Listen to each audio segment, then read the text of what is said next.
What is up, everybody? This is Silver Spook, and this is the Silver Spook video on the aftermath of the fires in Hawaii that you've probably already heard about by now. And it's been, at this point, it's been about a week. It's a little bit over a week since the fires, week and a half approximately.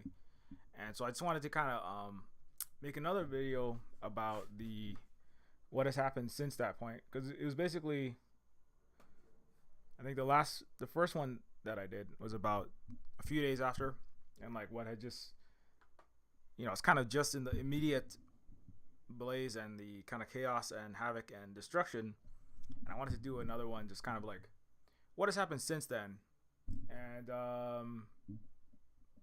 well, I mean, you can kind of guess from the title, but it's not it's not that there haven't been positive things. Mostly the positive things, basically all the positive things, are Hawaiians and Hawaiian people, Hawaiian culture, Hawaiian lifeways showing how to actually care for people and the environment. And the U.S., its capitalist system, its colonialist system, its history, the U.S. government, U.S. businesses, and any capitalist businesses doing all the harm, basically, as per usual. So I think that it'd be interesting to kind of like just like review kind of what has happened, and at least from the at least from our perspective and from my perspective. So let me jump into obviously I've been keeping close track of all the things that have been happening, but I have multiple long threads. This week has been like, in this time when everyone was focusing, a lot of focus is being shifting away from Hawaii right now, because of course there are other events happening in the world. People are like, well, I want to learn about what's happening in Canada with the fires, which are also really bad there.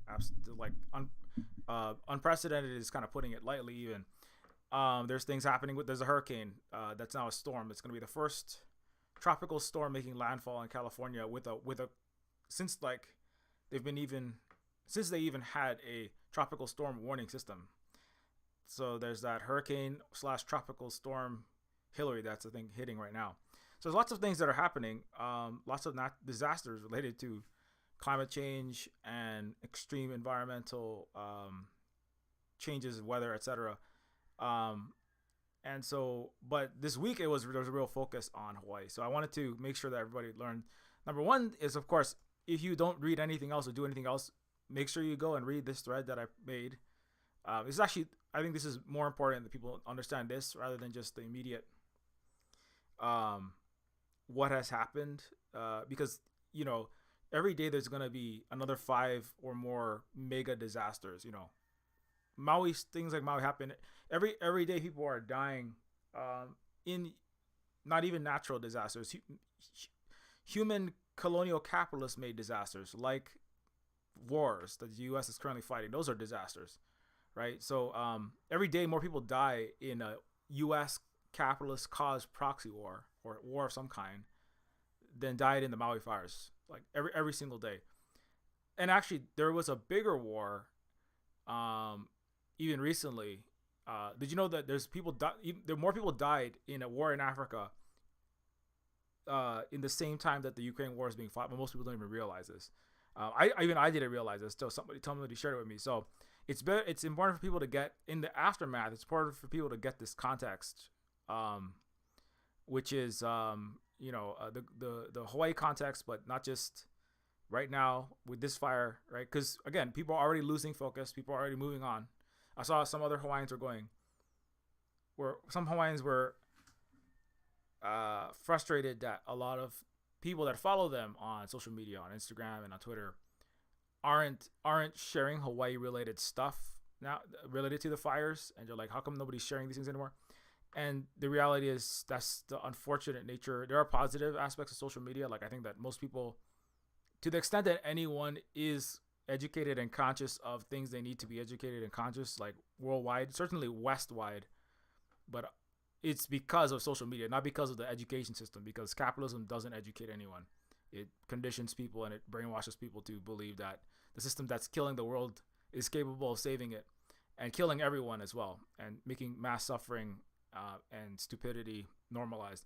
So social media does have, but it does have limitations. For example, people lurch from thing to thing. So whatever is immediate tends to get the most attention, but then that, it has a curve of, like, half a day to 3 days to a week sometimes, but it drops off. It's like media cycles, right? It's similar to historical broadcast media cycles. But anyways, long story short is that a lot of people are kind of, well, how come people aren't supporting Hawaii anymore, or how come people are not sharing the important information, donation links, and what they can do related to the continuing disaster? Because the disaster hits, the disaster is not over, right? Hurricane Katrina, there was a news cycle of about a week, 2 weeks, and then people moved on. The disaster is still happening, actually. People are still displaced from Hurricane Katrina to this very day, right? A lot of it because of the U.S. and FEMA and the Red Cross. Okay, if you don't take anything else away from this, remember, don't give anything to FEMA, don't give anything to the Red Cross, because they hurt and harm and displace and steal houses more than they help.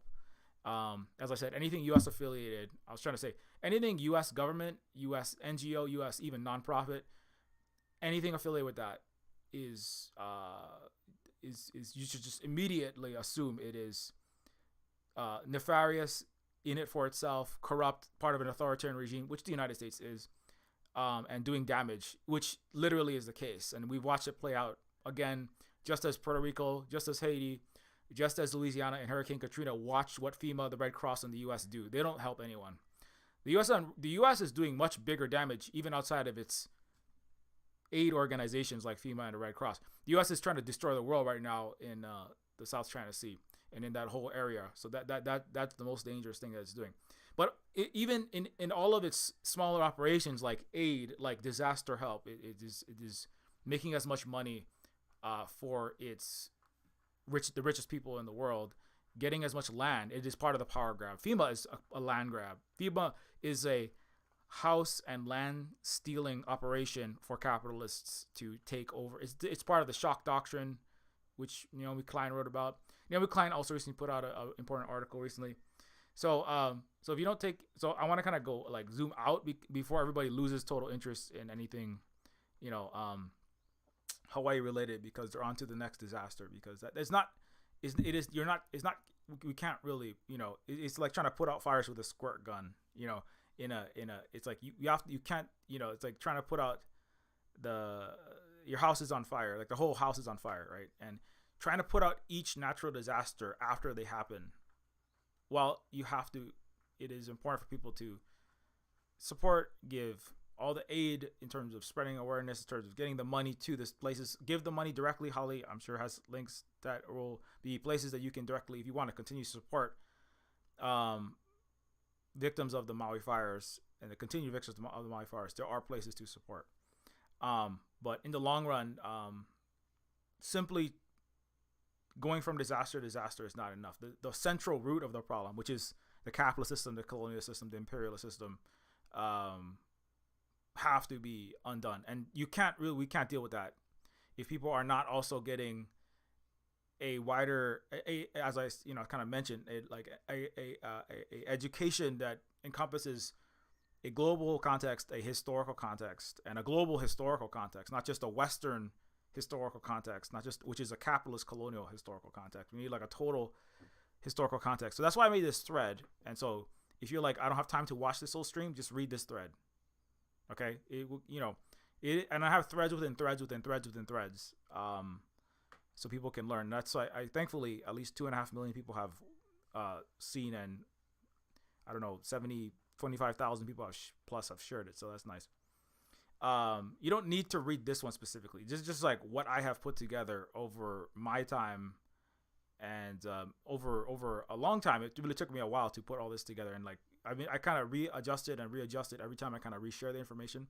But it's like within 20 minutes to half an hour, and if you go through everything, it might take you a little longer. You should be able to get enough context centering Hawaii because that's where I'm from, but then spiraling out to a global context. What is the actual problems? Okay, so, but let's go over some of this because let me jump to a recent event. Okay, so this is happening within this week. Okay, so this is what's happening, and then I'll come back to this like context thread.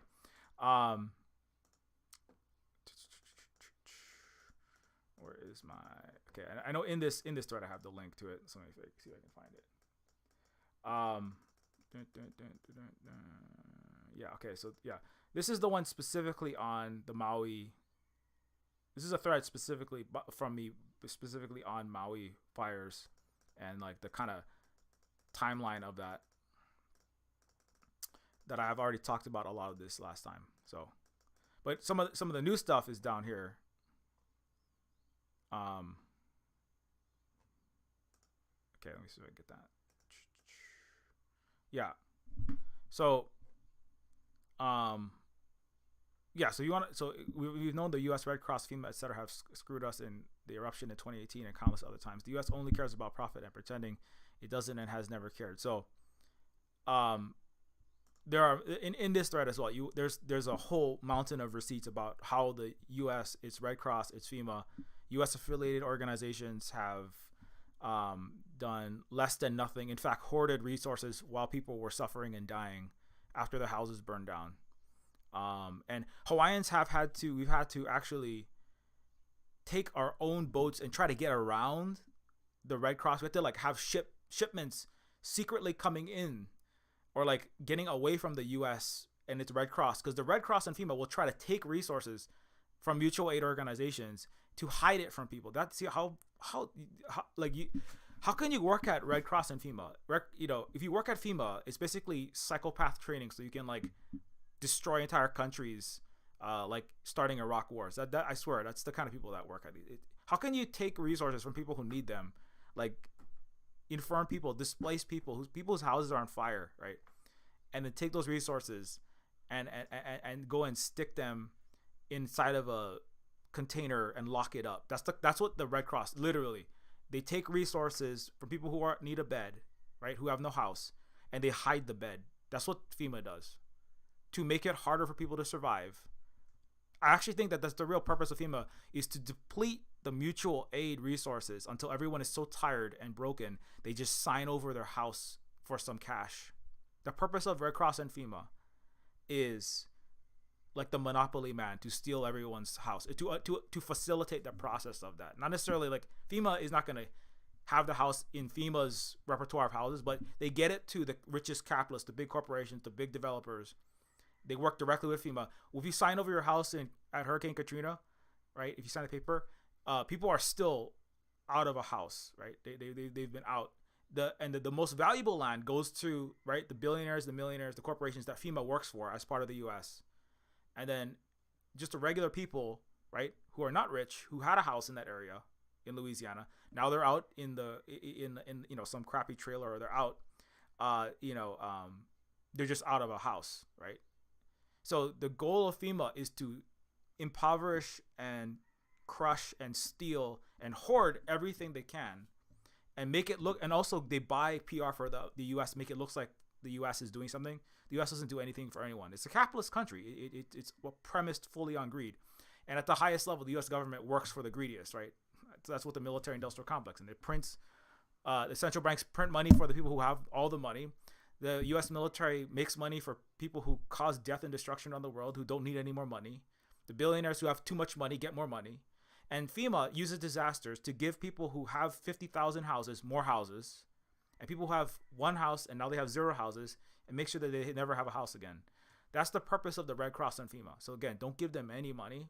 Don't give them any support. In fact, the planet should be public. If all 8 billion people on the earth knew FEMA and the Red Cross, and every American knew FEMA and the Red Cross were terrible, then you might have some change, right? But there's no education system, right? If the U.S. had to educate, but the U.S. has no interest in educating anyone, because the U.S. doesn't stand. If everybody knew the U.S. was fucking evil, then there wouldn't be a U.S. anymore. So the U.S. requires perpetual, which is what capitalism is. The U.S. requires perpetual diseducation, ignorance, and stupidity. That's why 54% of Americans can't read above a 6th grade level. And even if you can, most of what you're reading is full of not lies and bullshit. So, but that's why we have to do this. I have to do this work all day long. But anyways, okay. Let me come back to this. So, also, what's up, Deadman Animations? Capitalist colonizer Oprah. Also one thing I forgot to say. Quick shout out. Because we're gonna come to Oprah in a second. And Oprah, who is capitalist colonizer, Oprah, billionaire, sellout of her own African people in the U.S., displacing Hawaiians and also displaces her own people. Owns a whole highway in Hawaii and thousands of acres, many houses, and she gave nothing to Hawaiians. So that's the kind of people that the U.S. works for. Oprah, you know what I'm saying? Not just Oprah, obviously. You know, you have Elon Musk, you have Gates, you have Jeff Bezos. They all own thousands of acres. Mark Zuckerberg owns thousands of acres. Every capitalist rich person in the world owns something in Hawaii. Almost every single one. Almost every billionaire owns something in Hawaii. Genshiro Kawamoto is a Japanese billionaire. He owns $200 million worth of Hawaii. Japan as an imperialist vassal of the United States. So they're all, but the point is that the U.S. supports continued displacement of just normal human, just average people, and then also especially displacement and genocide of Hawaiians, which I have talked about at length. I'm gonna come back to that, but I just want to give a shout out to Black Power Media, because Black Power Media was covering this week, so thanks a lot to them. I have been on Black Power Media also with Dr. Jared Ball, and recently they covered Hawaii, and I just want to, where was it? Recently they covered this topic. It was their, is it podcast? It was a live.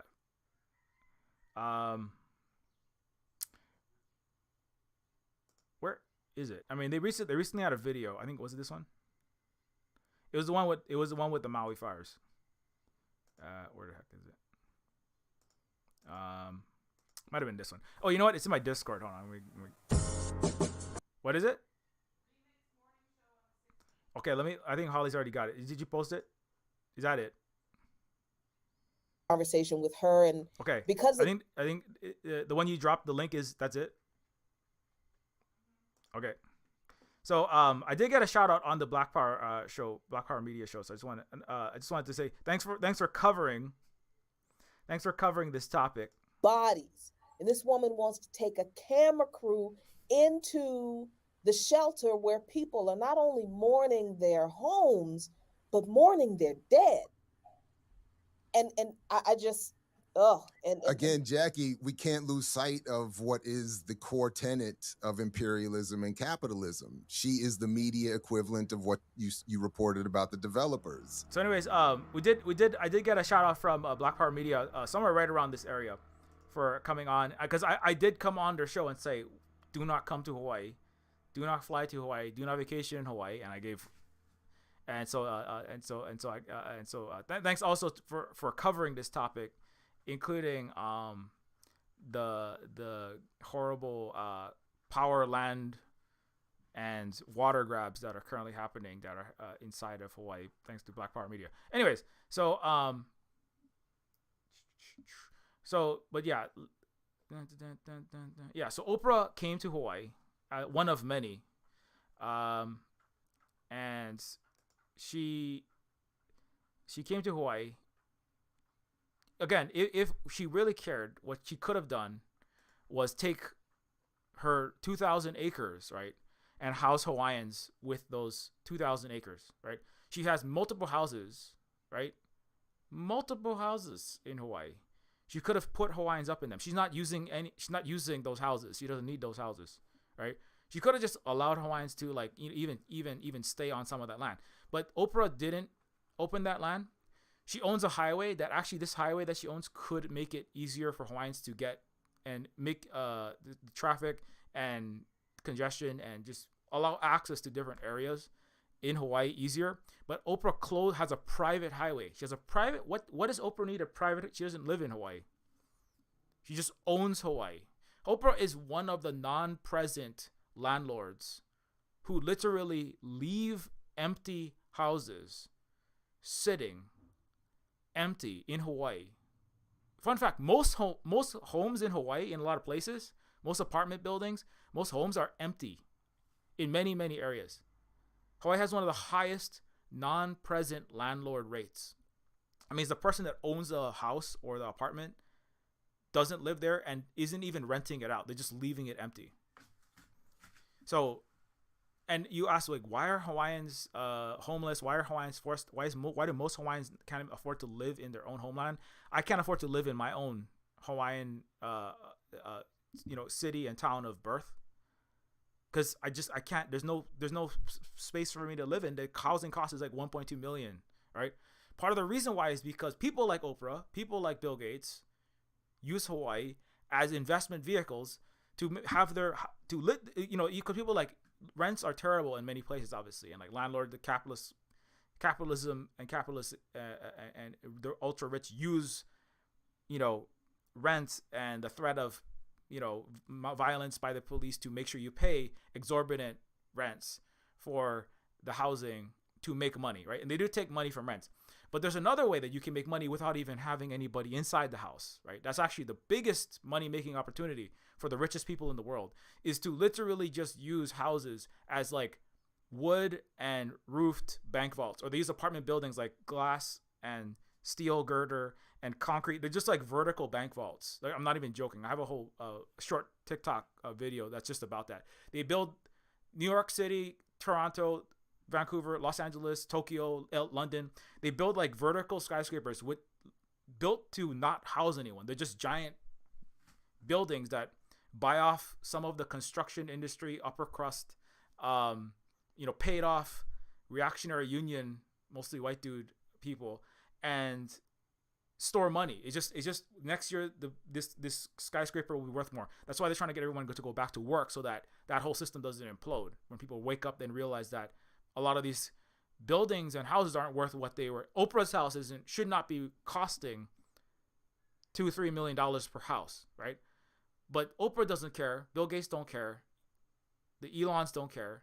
All they care about is their ever escalating housing prices. And so in Hawaii is one of the most exorbitant, because Hawaii is a small place. It's in terms of total geographical area.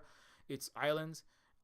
It's one of the most coveted places. So that means that the amount that billionaires will throw into Hawaii goes up. And so what that does altogether is all of those land grabs. And this is not like, this didn't just start with the wildfire. This has been going on since the United States occupied Hawaii, undid our socialist, anti-capitalist system, and made it all about making as much money as possible, right? So since the U.S. occupation in the 1890s, the illegal occupation and fraudulent annexation, this has been getting worse and worse and worse. But this is all, and so some people have been saying, oh, Silver Spook, why don't you name the names of who exactly is hurting Hawaii? Like, don't just say the U.S. And like, you're not being specific enough. And to that I say, Haunani-Ke Trask was being very specific, which is to say the whole United States, right? And it's like, well, you mean me personally as American? Well, I mean, are you an American? Do you participate, and do you love the United States? Do you believe that it's the greatest country in the world? Or do you know what it is? Because most Americans, again, like I said, Americans don't even know what their own country is. Most Americans can't read to figure out what their own country is, if they wanted to. But even if they could read, what you are allowed to read is determined by the capitalist, vast majority cis white straight landed, bought off the same way that the wealthiest, whitest, top 30% of the United States cis white straight guys who run a lot of the construction industry, the top of the construction industry, that are bought off with their pensions. For example, the Canadian pension plan is wrapped up in Hawaii water rights and Hawaii big developers. It's part of the pension plan. It's literally tied to displacement of Hawaiians just for Canada. And then the big city construction industry, a lot of that is bought off and paid for, where the biggest planet's billionaires pay for those people's big salaries and big pensions, to make sure that nothing about the private capitalist city real estate, commercial real estate Ponzi scheme changes. And then the university, the people who make the curriculum for the universities, majority are wealthy cis white straight guys, right? who write all of the curriculum for the United States, including the college and all the college curriculum. It's like 85 to 90% of all history curriculum is written by a handful of tenured-old white straight cis wealthy men, and then everyone else has to teach it. And I have a whole video I made with Big Till just about the hyper exploitative college industry, and that's just college. Then you have the schools. Even before Ron DeSantis was trying to ban libraries and books altogether, the education was terrible. Doesn't matter if they just ban books. The difference between the Republicans is the Democrats ban true books, and the Republicans want to ban all books. That's the only difference. Just like, what level of stupid are you in the West, and that's what level of diseducated are you in the West, right? That's the only difference between the two parties. And so that's why, and so only by maintaining that system can things like this continue to happen, right? Where Hawaiians keep getting displaced in these disaster zones, where you will be displaced. The thing is, everyone will be displaced, and then in your disaster zone one day, when the wildfires come for you, they're coming for Canada right now. It is unprecedented. There's like 15 million acres burning in Canada right now, and the average is like 2 million or less. It's like off the charts, and it's not, the Canadian wildfire season is not even done. This is the worst. The fire in Hawaii this is the worst fire in the history of the U.S. But Hawaii is not even part of the U.S. But U.S. and its colonies, let's say U.S. and its illegal colonies. This is the biggest, deadliest wildfire, or the deadliest wildfire. 100+ people. It's probably in the thousands. There's a good chance it's in the thousands. It's definitely already in the hundreds of people dead. There's like other disasters. Somebody brought up, this is like Puerto Rico, where they minimized the death count, and they said it was a tiny fraction of what the real death count was to make America look good, and then later on report the truth. This is the purpose of Western media, right? This is what New York Times does. They report the death count, and they report falsities, right? Start wars, cause deaths of millions of people in Afghanistan and Syria and Iraq and everywhere else. They're trying to start a war in Southeast Asia right now, right? And then after the war started, then like 2 years later, we made some errors, right? But the same thing for disasters, right? 30 people died in this hurricane. I'm sorry, it's thousands that died, right? Same thing in Hawaii. Everything that you read in Western media, except maybe there was a fire, everything else is just lies. Everything that the U.S. is going to say is just lies. And it's the whole U.S., the whole United States is an illegitimate, genocidal, settler colonial capitalist project that is illegally occupying Hawaii to this very day. So I talked about that last time, at least some, I think, if I'm not mistaken. But so I won't cover that. I want to try to cover new things.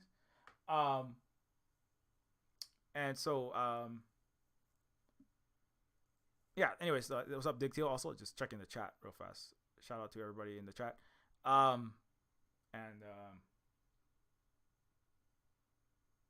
So I can't read people's names from this far, but what's up, Gasper? Also, U.S. FEMA Red Cross screw Hawaiians. Let's hoard items in the stadium while Hawaiians suffer, then to give the stuff to thrift stores. So this is more Hawaiians we're talking about this week. Speaking of coming back to FEMA, we were literally Robin Hooding that shit. Basically, Hawaiians, like, this is somebody who was actually working in, like, to try to help Hawaiians, help us get the disaster supplies we need. So many donations are being held at War Memorial Stadium. My own family tried to go there with a truck and trailer to load stuff to take to Lahaina. FEMA is literally holding all the donations in carts, not giving it out. Okay, so FEMA's job is to strangle and crush and cause people to suffer and die. That's the purpose of FEMA, till they give up and sell everything they have at pennies on the dollar to billionaires and corporations. FEMA is the cops. That's all it is, right? They do the bidding of capitalists and the rich to hurt everyone else. That includes hurting Hawaiians in real time. And again, like I said, I've said this many times over the last week. This is not the first rodeo. I've seen FEMA hurting people, stealing beds and food out from displaced Hawaiians after the volcano, 2018. Right? We have video evidence of this. Holly has entire threads and Facebook lives, and Holly has all kind of information if you want to go into the details of how FEMA and the Red Cross hurt and kill more people than they save by far, and worse, they empower capitalism in people's most direst need, most important time of need. Yeah, and if you have never the way the U.S. works is basically that everyone has to be kept with a blindfold on until they're set on fire. When you're set on fire, your blindfold turns to ash, and you're like, holy crap, this is what the U.S. is. It doesn't care about me. You know, I when you go to the hospital and then you discover you're being dumped on the side of the road with the dialysis thing in your body, and you're infirm and you're gonna die soon because you're like 55 and you need the dialysis, right? Like that, like the body's being dumped on the side of the road, right? Because the hospital could make more money throwing patients out. You don't realize until you're about to die what the U.S. is. By that time, they've already scammed you out of all your labor, all your rent, all your $200,000 in student debt, all of your everything, right? And then you die, right? And so it needs, every day there are 330 million Americans, and everyone new American that's born, everyone who migrates into America is a new sucker that's being eaten the second they are born in or move to the U.S. Or even if you're not born in and live in the U.S., everyone around the world is also being eaten by the U.S. And then the second when you're about to die, when the fire hits your house, then your blindfold is incinerated by the 2,000-degree fire, and you're like, oh my God, this is what it is, right? You go to the, you're like, because everyone's sharing these female links. That's why you can tell a real American because they share FEMA and Red Cross, like it's true, right? The real American is the one who is calling me a CCP shill because I think the U.S. is bad. Lots of Western leftists say this kind of stuff. Unfortunately, they have this leftist. So but when their house burns and nobody comes for them, then they'll realize how wrong they were the whole time. But then they'll be dead after that. So the goal is a fight between how many people can get their blindfold removed, right?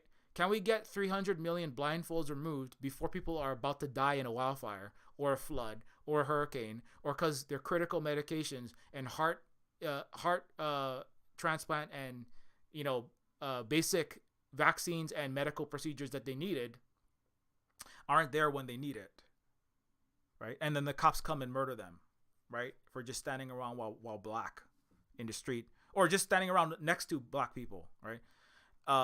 Like is what happened during Black Lives Matter. So the question is how many, because that's why I try to, the goal is get people like active, that's why like just waiting. That's why I entitled this stream The Aftermath of the Fire, because the moment you're on fire, yes, we need help. But if you want to stop people from dying in fires on a grander scale, if you want to stop, as I said last time, Hawaii is on fire, but the fire is not just some palm trees and this banyan tree and this car on fire. Hawaii was set on fire in the 1890s. I mean, arguably earlier by colonialism that arrived earlier than that. But certainly when the U.S. illegally invaded, occupied, destroyed our universal healthcare, destroyed our homeless-free, socialist, anti-imperialist system that had the most advanced hydro-powered renewable cities in the world, including 800-plus electric lights lit by free state government, universal subsidized waterfall-spun turbines, right? So Hawaii already had the solution to climate change. Hawaii already had the solution to putting out fires. It's called socialism. It's called investing in education, health, decommodifying, not having a market for housing, right? So that Oprah and Bill Gates can't hoard the housing here and everywhere else, right? And then force people to go work for capitalist entities in order to pay for the housing that's being hoarded, among other things, right? Universal. How can you have a system where people are being dumped out of hospitals because hospitals need to make more profit doing universal death care, which is what I call American healthcare? How can you have a health cost, healthcare atrocious system if you have universal healthcare like Hawaii had 8 years before Karl Marx wrote Das Kapital? So Hawaii was the solution to the American disease. The problem was the American disease ate Hawaii. The United States is cancer that ate Hawaii. And Hawaii was the chemotherapy for America. We already had a socialist, anti-racist, system.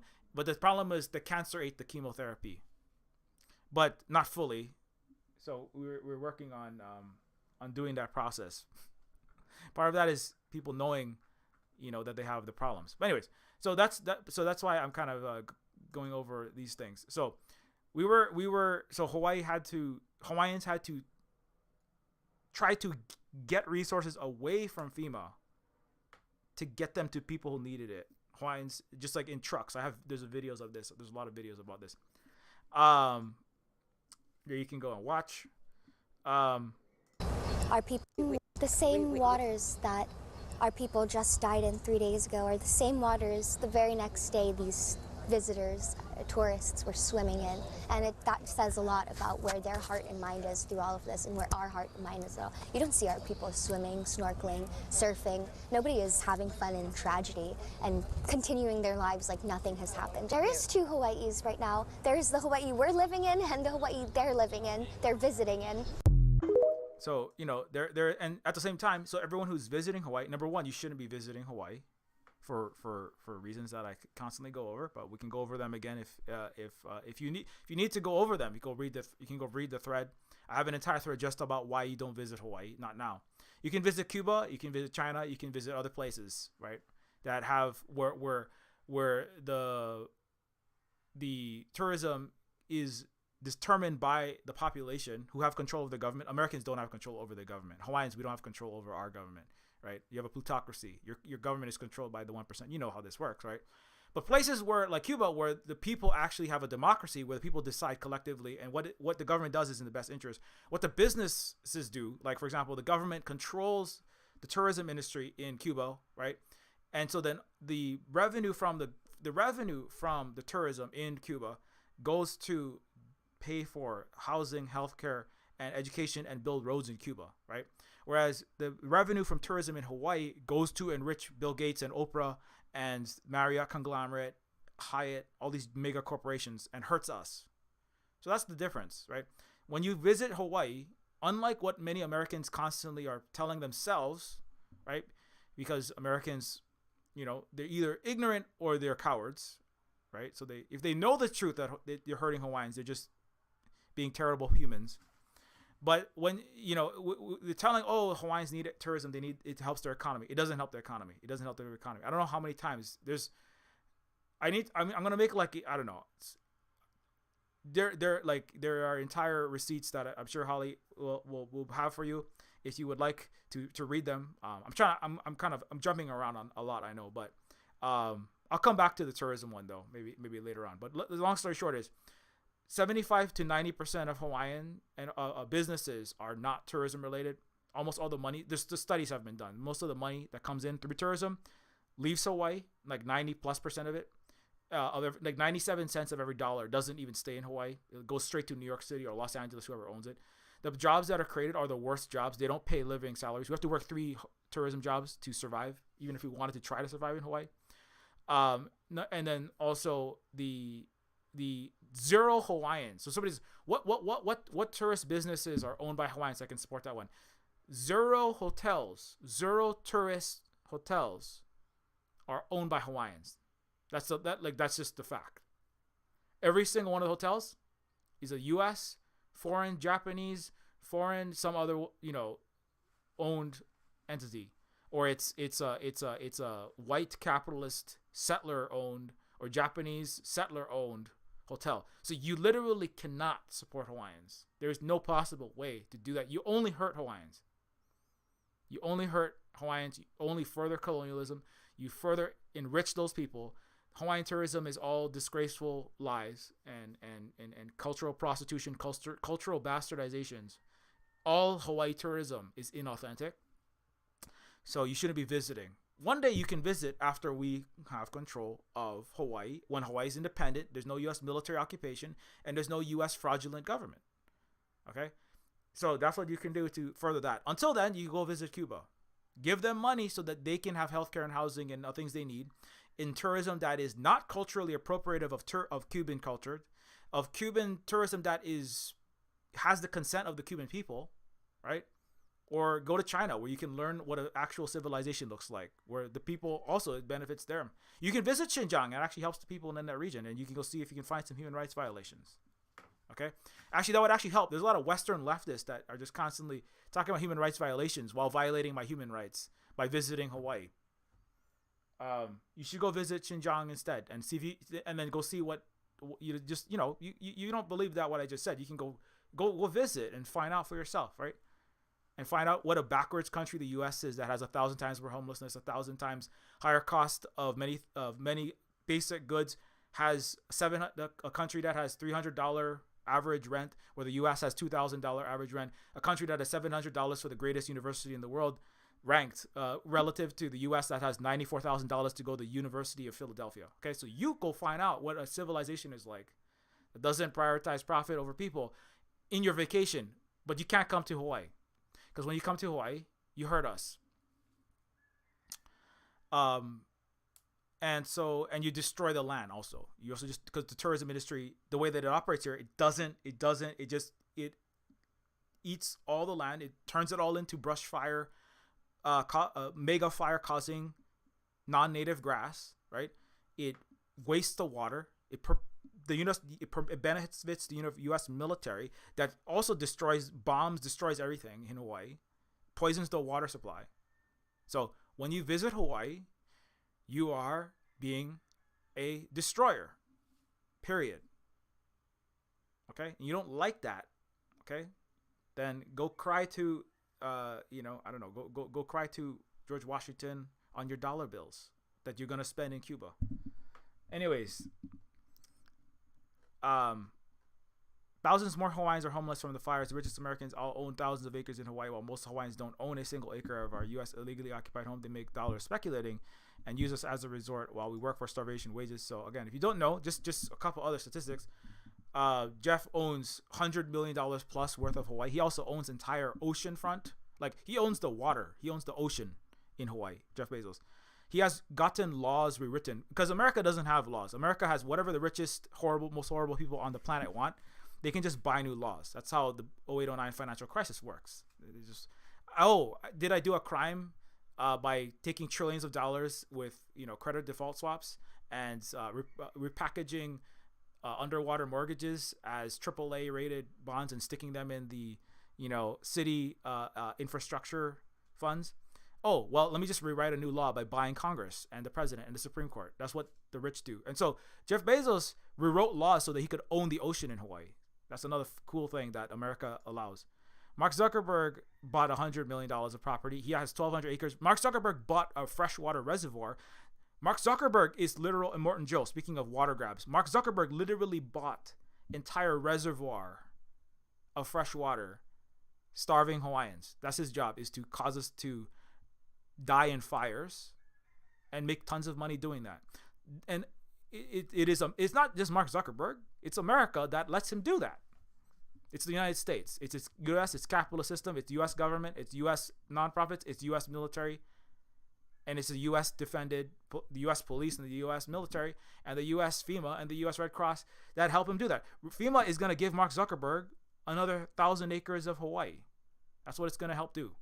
So Mark and his friends and Oprah can buy some more water pools, and Immortan Joe, like literally like in Immortan Joe that hoards water, right? Or like Tank Girl, water and power. They can own all the electric companies, all the water companies, and all the land, and turn Hawaii into a slave plantation for trillionaires. Hawaii is the worst place in the United States because it had actual chattel, basically everything short of chattel slavery, but it had basic slavery in the 20th century. It's the worst place in the U.S. It's not a part of the U.S., right? It has actually the worst exploitation. But I have a whole thread just about that. In terms of homelessness rates, in terms of racism, racist policing, prison industrial complex, economic inequality, racial inequality, it's off the charts. It beats every U.S. state, hands down. And when you visit Hawaii, you make it worse. Larry Ellison, who owns 98% of the island of Lanai, checked in at number 7. The person who owned the island before that was Dole, pineapple genocide, Hawaiian language banning, first U.S. Illegal territory of Hawaii governor Dole. Larry Ellison also will be trying to acquire more parts of Hawaii. He owns an entire island, and he uses that as his personal playground. So these are all people that Anyway, so that there's of course there's like infinite amounts of information, so I can't go through all of it, but I frequently try to, but it can't. But this is important. Recognizing the gap in various community leaders came together to create the Maui Recovery Fund. So one, to fend off land grabbers and rebuild justice, we will support direct aid and work to restore community power. Maui relief plus recovery.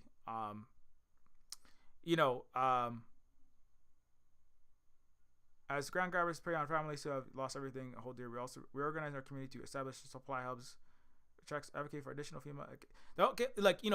The best way to go through it. Now, Kyle Ng does a lot of good work and works with the Green New Deal. And I don't want to throw shade, but he did work in the U.S. government for some period of time. Thankfully, he left that. And but if you really want to get money, he no longer works as a United States politician. But if you want to get money directly to the people, that's the best way. You want to get the resources and supplies directly to the people on the ground. Like I said, the way to know whether it's a legit organization, it's very difficult. The United States has the US makes it as difficult as possible through its capitalist system, its system of disinformation, all of its media, all of its textbooks, everything, to make it very hard to learn anything true. Right? That's the goal. If everyone believes false things, then it's easier to scam everyone and burn everyone alive and make money doing it. And so it's you have to look at people who are directly on the ground working with the people, like proving like they're actual, with their physically getting the goods and services, getting the aid, getting the beds, getting the housing, getting the medicine, getting the food to the people on the ground. And so I wouldn't, honestly, I would, like Aina Momona is like one organization that I know that we like have lots of people that are affiliated with, and like over a preponderance of evidence from direct on the ground action, doing actual empirically proven work to help people, not help make more money. Aina Momona is like one that you can, and again, things change over time. So as of now, this moment that I'm doing this, as far as we know, that's one that's solid.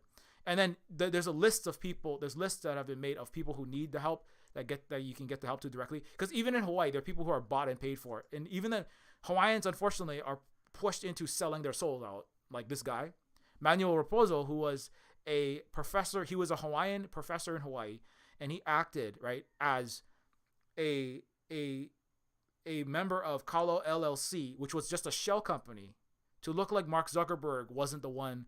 And Facebook wasn't buying Hawaii. So some Hawaiians, sadly, sell their own. They're like Wendigo Hawaiians. They like sell their own souls to survive. Sometimes it's really hard because it sucks. Because the capitalist system makes it go, well, if you don't participate and hurt yourself and hurt your people, if you don't sell your land out, you're not going to survive this system. And so some Hawaiians are pushing. It doesn't make it right.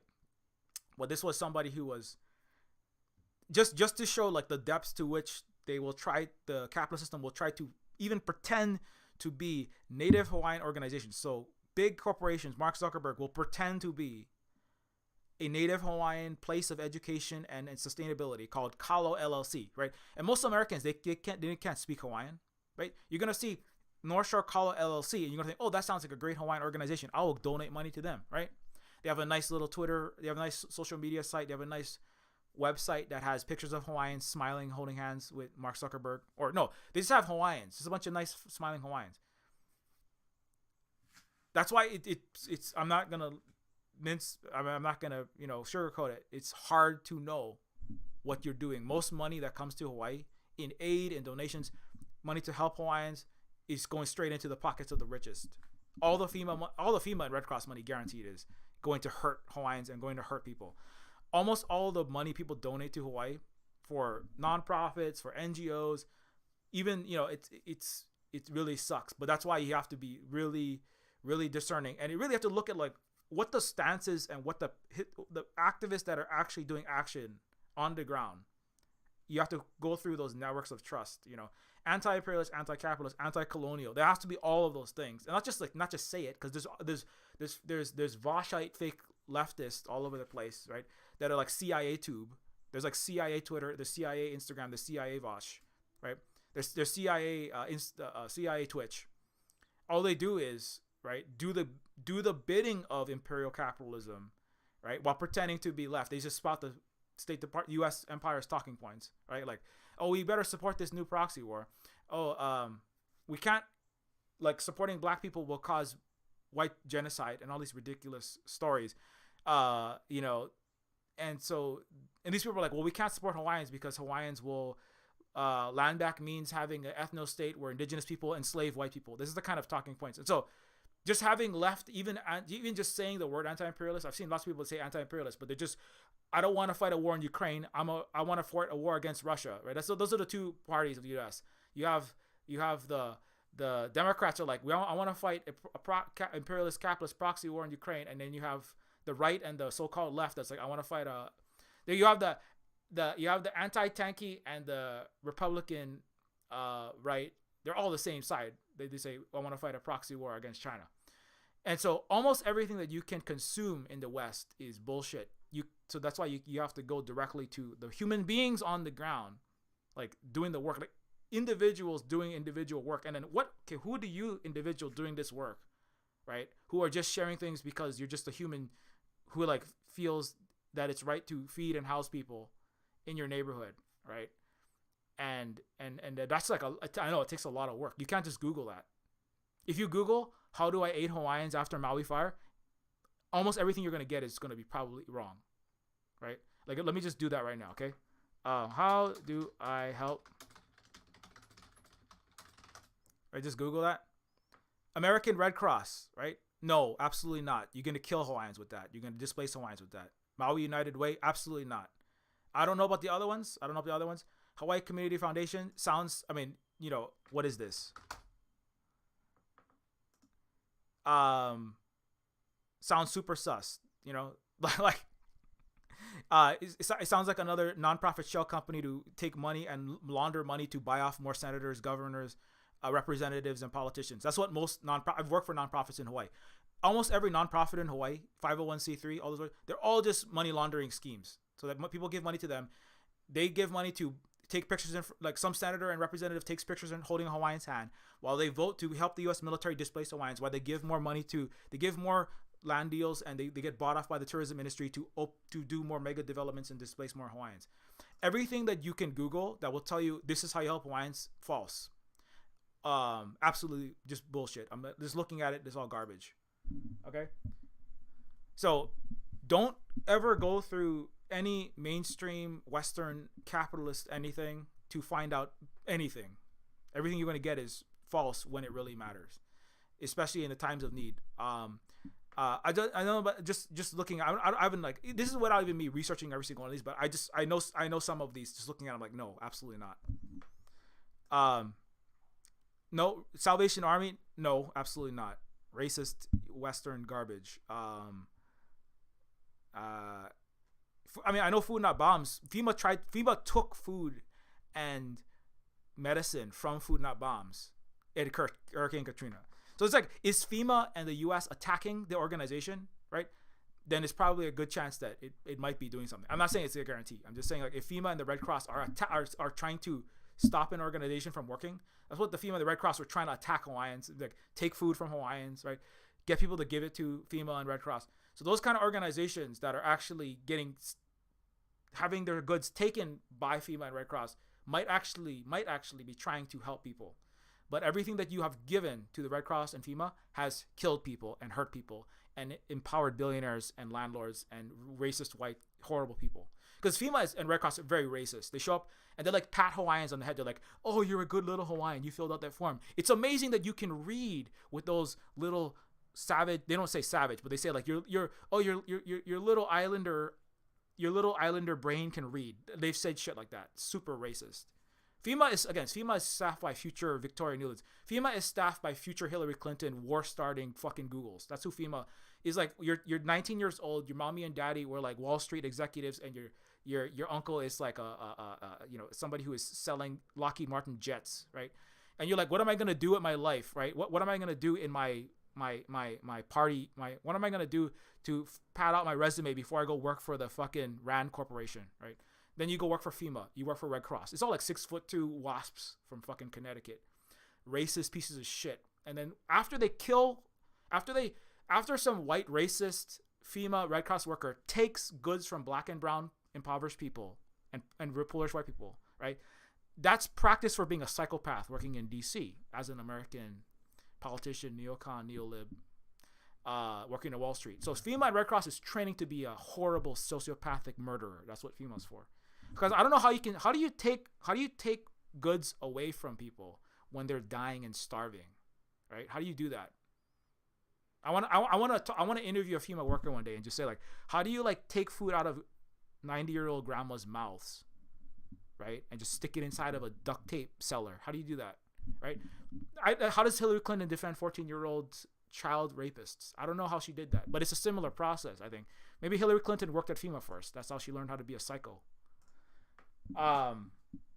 Anyways, so that's what FEMA's for. It's for destroying the world.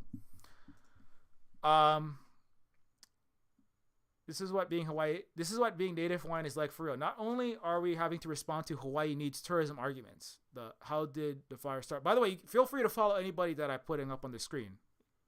Okay? So shut up, Ali. There's not there's many fake Hawaiians, unfortunately. I don't want to it's not I shouldn't say, like, go hunt down the fake Hawaiians, because mostly it's white people running around feeling personally called out and accusing some random actual Hawaiian of being a fake Hawaiian, or an indigenous person of being a fake.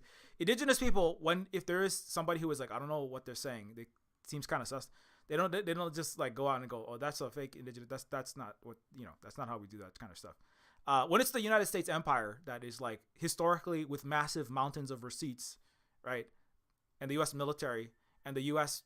giant corporations, right, it should be clearly known how malicious and how horrible these organizations are. Then I'm gonna be, like, blasting that. They'll be on blast all day long, right? But then but anyways, you follow Sharapali, okay? Then you might actually learn something, okay?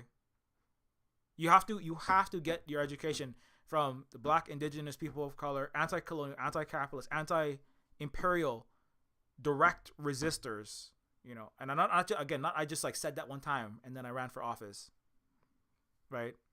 It's not, I said that one time and then I did the news for fucking Steve Bannon, like was it Jackson Hinkle, these clowns, right? Or Vosh, like I said I'm a leftist one time and then I spend my entire time, right, trying to get everybody to vote for Biden. So that's called the acceptable palatable Overton window range for a lot of people. You have to go out, you have to go to people that are actually doing the work on the ground a lot of the time. And if they're not doing the work directly on the ground, I have to have, like, a proven track record of what they have actually done in the struggle. And you can tell because they're going to be the ones that are getting attacked.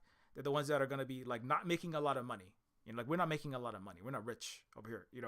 The poor, the people who give the most to actually help people is just the Hawaiians who have, like, a truck and they have some water and they have, like, some food. I talked about it last week a lot, right? Like, there's, like, this group, like, there's, like, a local water hauling company that's, like, a very small mom and pop. They just have, like, one truck and they haul some water. They make, like, enough to, eat and have a cookout, and they grow some Hawaiian food in the backyard, and they don't have, that's it. They have one, the Ikaika Marzo is, like, one guy, he's got, like, one, they had, like, one boat. They did some, fishing, and they did some, like, here, look at the lava if you want to come down here. And then when the volcano eruption happened, then the Hawaiian family with their one Hawaiian boat, and they have some resources, and they know some people work with the local government. The local government that actually, the Big Island is different than it's more Hawaiians actually involved in actually building. And because all the parks, all the schools, and all the buildings are kept up, the public infrastructure is kept up, and it's just different, right? And so when the disaster happened, they dropped all of the business and they went to help. They spent months and months just trying to help people get housed, right?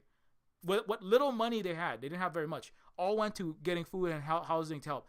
While FEMA and the Red Cross were a bunch of future neocons, a bunch of future U.S. politicians and Wall Street executives over here making phone calls going, I just got a bunch of money donated from a bunch of white people to the Red Cross and FEMA because they felt sad for Hawaiians. Should I give that to you, Hillary? That's basically what Red Cross and FEMA do. They go, they auction off all the goods they've stolen. Oh, I just sold all of these beds that people donated, and I made a bunch of money. And then they auction that off to whoever they can make the most money from. All right. So hey, Bill and Melinda Gates. Hey, Oprah. The FEMA Red Cross is like this. Oprah is on one side, Bill Gates is on the other side, and they go, Oprah, I just got this house from this poor Hawaiian or black person or brown person. How much do you want for the house? $2 million? Okay. Bill Gates is like, I'll pay $3 million. And then Oprah, that's what the Red Cross does. They auction off stolen houses from poor black and brown and indigenous people to the richest people. That's their job. So follow, don't. Sorry, I just keep having another Mad Lib skit. That's about dissing these people, but nothing. There is no bottom for how much. There is no amount that they could ever be attacked, and the U.S. could ever be attacked that would ever be enough, because they still exist.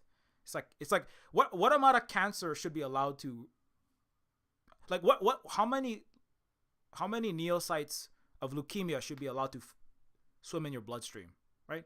Maybe like we'll leave like 1 million. Should we just leave? How much cancer? That's like how much of the U.S. How much should we attack the how much should we try to educate people on the U.S.? It's not really attacking. It's just like making the reputation of the U.S. and its capitalist colonial system known. How much should we attack it? If you have a tumor in your, let's say you have like a tumor in your brain, should we cut out like 70% and leave 30% inside? What's fair? But like maybe if you have skin cancer, let's just take out like half of that oblong lesion, and like we'll leave the other half. Because what if the cancer turns out to be good one day? Like let's just wait and see what happens if it maybe it'll grow into a beautiful flower. Maybe the U.S. will grow into like a beautiful flower tattoo. Why don't let's just see what happens if we leave that capitalism in there, right? I mean, I think the planet's doing really well, don't you think? Do you think the giant conflagration that the U.S. capitalism has left much of the U.S. and Canada in wildfires, is that looking good? Or maybe we should just like put out a few of the fires and then leave the capitalism in. Let's just see if it like kind of, maybe the fires will put themselves out. Maybe the water will magically reappear. We just like leave that in place. Not only are we having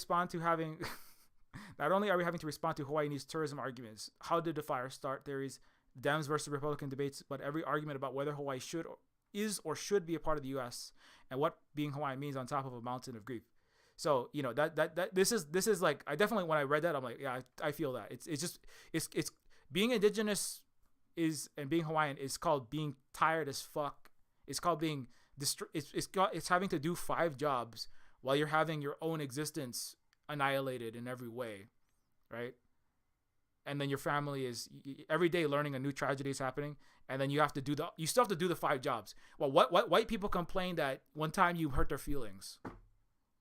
There's like Americans over there like, but if I can't swim and snorkel with all your dead relatives on Maui, it won't allow me to the rest and recreation that I need so that I can go and what? I need to. No, you don't need anything. No American deserves any vacation. You should be helping the indigenous and people of color and actual left organizations in the U.S. chemotherapy your cancer, but no American deserves a vacation. You don't even have an education. Every American should be trying to get an education by listening to Black, indigenous, and people of color and actual left organizations, right? You spent 12 years in K-12 brainwashing, and then if you went to college, it's worse. You might have got another 4 years of extracurricular brainwashing. So you have much work to do. You don't have time to be going to Hawaii. If you go to Cuba, when you fly to Cuba to learn what a socialist, anti-imperialist system looks like, that Cuba, I will allow you to go to Cuba because you will get an education while you're there, because you'll learn how terrible the U.S. is and what a base actual civilization looks like. And also you will benefit the Cuban people. So you can go there. Don't stay if you stay in Airbnb in Cuba, then I'll come for you. Because there's literally all the Gusano Cubans, like all of Marco Rubio's family members, are saying stay in the Airbnb when you go to Cuba because all the government owns hotels, and that's terrible because it's an authoritarian regime. So go to Cuba, don't stay in Airbnb. Okay, don't stay in a even worse form of capitalist, mass, mobile landlording is basically what Airbnb is. It's like being a planetary landlord with weaponizing internet technology. So go to Cuba, get an education, But even before that, you should learn whose land you're standing on that was stolen, and you should be supporting them, stopping your wildfires, because indigenous people stop 25% of the carbon emissions, and massively their lifeways and ecological practices prevent wildfires, like just in an incredible rate, right? So that's what you should have been doing. You don't have time to be taking. No, yeah, there's no vacations.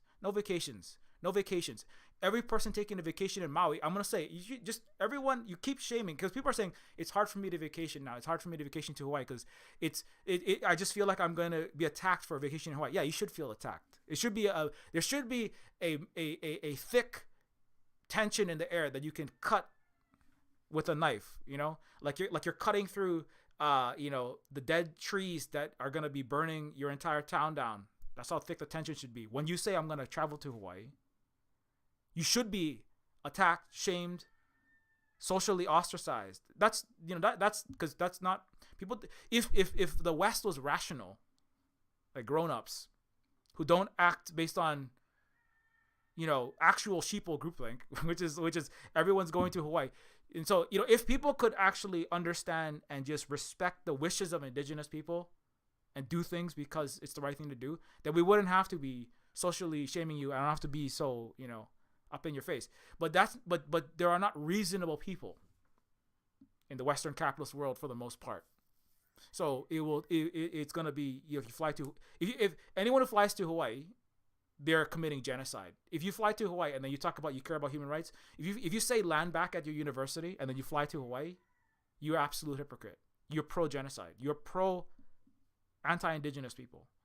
You're also anti-planet. If you say you're an environmentalist and then you fly to Hawaii, number one, the amount of carbon you will emit getting on that 747 and flying to and from the thousands of miles is equivalent to a American Republican Hummer driver's worth of carbon emissions for a year. So when you fly that one time, you already emitted more carbon. So you're an anti-environmentalist just on that. But also everything I just said. So no, everybody who's trying to fly to Hawaii, stay the fuck home.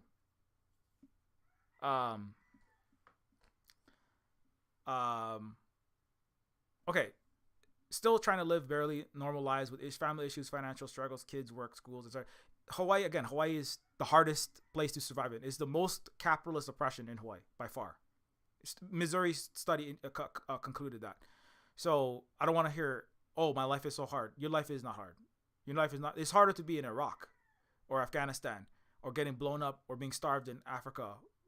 Well, also shout out to Burkina Faso, Mali, Niger, and the anti-imperialist, anti-colonial action that is kicking out the ECOWAS. But there are people around the world outside of the United States who have it way worse than you.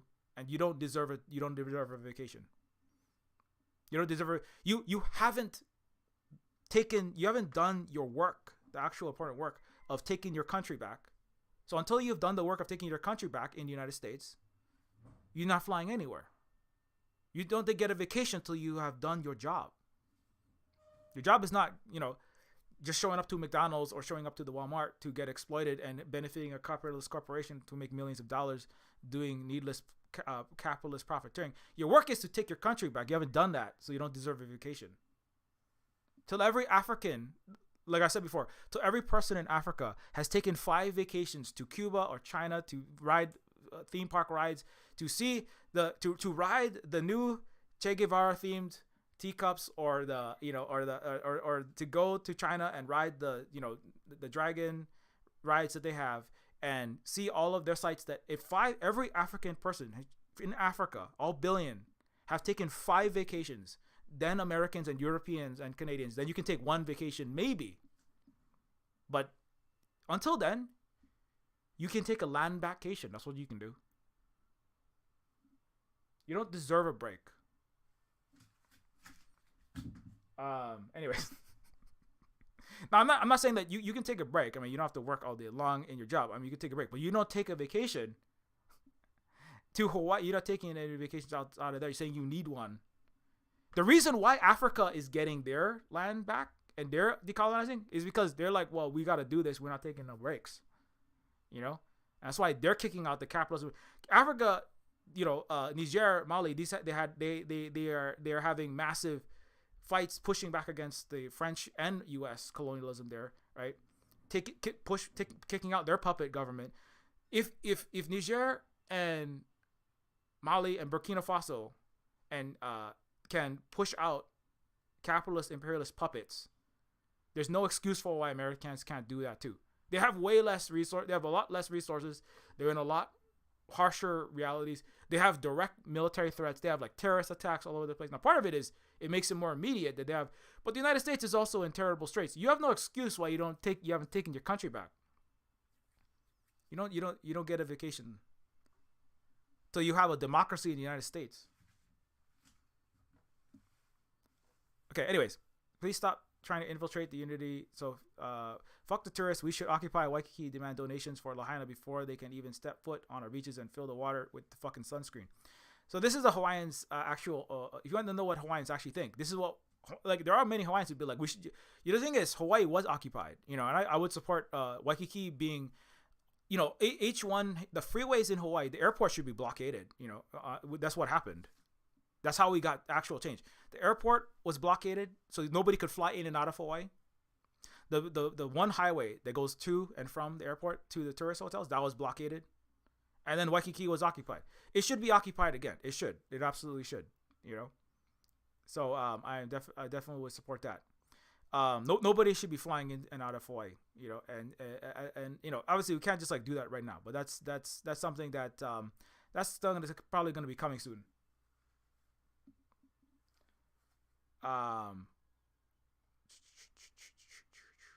It was in 2018-19 that Waikiki was flooded with tens of thousands of people.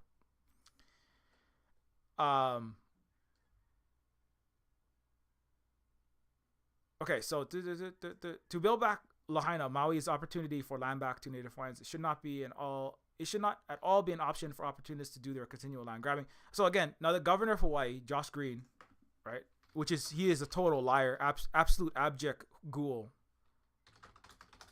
All governors of the fake state of Hawaii are illegitimate, though. Hawaii's governor did not tell reporters he wants to make Lahaina a smart city. The governor vows to block land grabs. See, the governor has vowed to block land grabs, yet the governor is facilitating the land grabs, right? So the governor is saying he's going to do these things, but again, this guy is not trustworthy. The governor, Josh Green, also said that he was going to stop the... Governor Green, when the United States military spilled jet fuel and the Red Hill debacle was occurring, and Hawaiians like myself and many other supporters had to put tons and tons and tons of pressure against the U.S. military and the United States empire as a whole, and just to reveal the fact that there was tens of thousands of gallons of jet fuel spilled into the water, poisoning hundreds of thousands of people, right, including Hawaiians, including even military personnel. And it took years, over a year of fighting, and it's still going, right, just to try to get the military to even admit that it had spilled the jet fuel, right? And then it's not solved yet. There is a process that the military is starting to think about fixing the pipelines, but they're dragging their feet. You want my honest opinion? It's going to take a lot more to get the military to do anything for Hawaii. They don't care. They do not care. They do not care. They're spilling jet fuel. They're still spilling jet fuel. They just say they're going to do something, and then do nothing. It's going to take way more pressure for the U.S. military to take its Indo-Pacific Command giant jet fuel bunker to fight its new war on China that it's trying to fight. It needs that 250 million gallon underground storage facility, oil and jet fuel to power all of its aircraft carriers and all of its F-16s it wants to fly to Taiwan, right? So the U.S. military, and it was a huge, long fight. Governor Josh Green, who didn't show up for a single time, he was lieutenant governor then, he claimed that he was instrumental in fighting and getting Red Hill. He claimed that he was an Oahu water protector, right? Standing for indigenous water rights against the U.S. military. Just completely, and he ran for governor lying that he was the number one supporter of Native Hawaiians and he stopped the military poisoning. Josh Green is like on par with, I don't even know, Josh Green. He's just like Biden, crime bill Biden. I kill everyone. I vote for every war I can see Biden. He's worse than Biden because Biden is at least a little more mask off racist. Biden will just say shit like, yeah, blacks should stay in their own area because segregation was good. Josh Green is like, I don't know, what is he like? He's kind of like, but he takes credit that he has never participated in. He takes credit for indigenous, anti-colonial, water poisoning. He takes credit for indigenous water protectors despite crushing. How fucked up is that? This would be like, if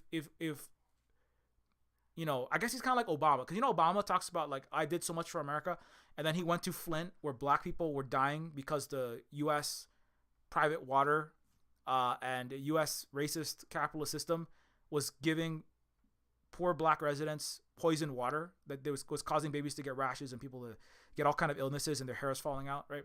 And Obama pretended to drink that water in Flint and said, this water's great. And he didn't even actually drink it. He just straight up lied. This why the water wasn't great. As a black person trying to get black people to drink water, and just like how do you do that? Like how do you kill and poison thousands and thousands of your own people, trying to convince them to drink poisoned water? But that's the kind of that Josh Green. How do you lie, and after countless Hawaiians and so many hours and so many, so much energy of free people's, just regular people giving their free time to show up at Red Hill to fight the U.S. military's poisoning, right? And I mean, I spend a lot of time, but mostly I spend online time trying to get the story out there about the U.S. poisoning Hawaiians at Red Hill, right? And how do you just make up a complete fucking fabricated story that you did anything when you did nothing? In fact, Josh Green empowered the U.S. military to kill Hawaiians. Josh Green is just like, and he's just disgusting. He's just one of the most. He's like one of the worst governors ever. He's just genocide Green. You should be known as genocide imperialist Hawaiian killer Green, but that's not what he's known as. He's this horrible fucking ghoul. I'm not saying vote for the other guy. There's nobody could run in Hawaii that would change anything, because Hawaii is an illegal U.S. occupation, right? It's like saying, like, who would be a better head of the stormtroopers, right? The problem is that you got stormtroopers invading other people's territories for the empire, right? It's not like, oh, let's vote for a better captain of the Star Destroyer. No, the problem is the empire, right? So that's the problem when people talk about this stuff in Hawaii. But let's come back to this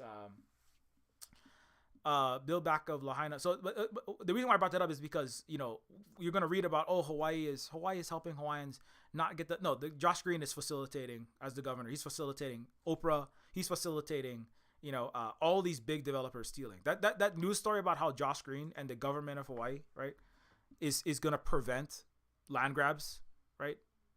Absolute lies. Just straight up lies. Yeah. The build back of Lahaina, Maui is opportunity for land back to Native. Again, if this was China, if this was a Chinese government, actually every single person in Hawaii, all government officials would have lost their jobs long ago. Some people would be executed. In fact, all of the U.S. Senate and Congress and the president would probably be executed because for the level of corruption, embezzlement. If you embezzle like tens of millions, it's like almost very high probability you'll just be executed. But the U.S. has no sense of justice. It has no justice system. It's legal. It's just mass bribery. Landlords are actually suffering and running away from China. China is actually attacking landlords, and the U.S. is saying China is removing landlords and attacking landlords and suppressing landlords, and this is terrible, right?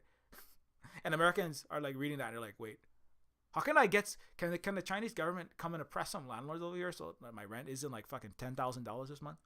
Can we get that? No, that's because the U.S. Is it's head to toe illegitimate. It's a criminal operation.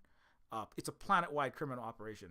So there's no every politician in the U.S., including at every level, basically, they should all not have a job at minimum. And they have to be executed. They could just go through. If there was a system to re-educate, like Ginny Yanez in Bolivia under the U.S. back coup, when the indigenous Socialist Party of Bolivia undid that puppet U.S. government, the lady who actually massacred indigenous activists in the street, she had dozens of them massacred just with machine gun fire.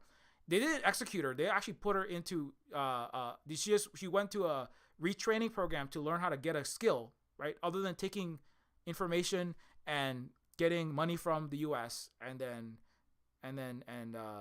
trying to sell off Bolivia's lithium to Elon Musk, right? That was her job. That's not a job skill though. That's just a parasitical existence. So she actually learned how to be a textile worker, and now she works in textiles, right? So the landlords don't have to necessarily be executed, and all of the government officials don't have to be executed, but they have to do the ones that are actually actively hurting people. Sometimes they get executed. But if you just sometimes they'll just be like, well, you have to get a skill. You can't just be sucking off wealth off of people's produce labor. You can't just be like hoarding houses while people are homeless. So you're going to lose all those houses, and then you're going to get a skill, and you're going to do that job. You can't be a landlord anymore. You can't be a landlord. You can't be a corporate lord. You can't be a bank lord, and you can't be a military industrial complex lord, right? But the U.S. doesn't have the possibility of doing that. Because why? Because Americans haven't done their job and taken their country back, which is why they don't deserve a vacation. Anyways, the build back of Lahaina, Maui is an important opportunity for land back to Native Hawaiians, and should not at all be an option for opportunists to do their continual land grabbing. It shouldn't. But again, the United States is,